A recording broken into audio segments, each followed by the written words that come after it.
Welcome to Budapest, the Pearl of the Danube. Join us as we begin part 1 of our ultimate walking tour, starting in the historic heart of Pest. We start at the iconic Parliament building, a masterpiece of Gothic Revival architecture and one of the largest legislative buildings in the world. The surrounding Kossuth Square is steeped in history, serving as the symbolic center of Hungarian democracy for over a century. As we stroll along the riverbank, the magnitude of the city's beauty begins to unfold with every step. If you like this content, please help us by hitting the subscribe button and notification bell so you can be notified when we upload additional content. Nearby, we find the moving shoes on the Danube Bank Memorial, a somber tribute to those who lost their lives during World War II.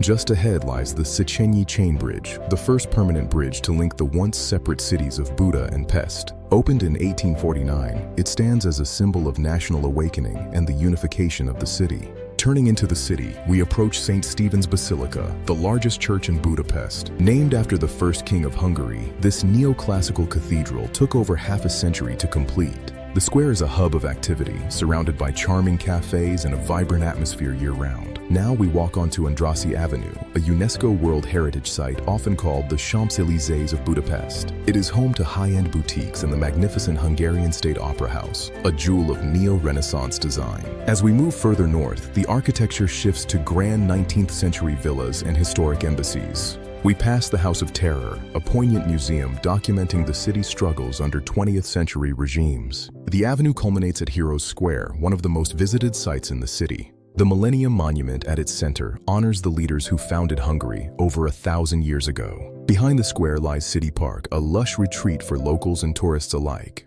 Here we find Vajdahunyad Castle, which showcases a blend of Romanesque, Gothic, and Baroque styles. And just nearby is the Széchenyi Thermal Bath, one of the largest medicinal bath complexes in Europe. It's the perfect place to end our first leg, as the sun begins to set over the Pest side. But our journey is far from over. In part 2, we'll cross the river to explore the historic hills and castles of Buda. If you like this content, please help us by hitting the subscribe button and notification bell so you can be notified when we upload additional content.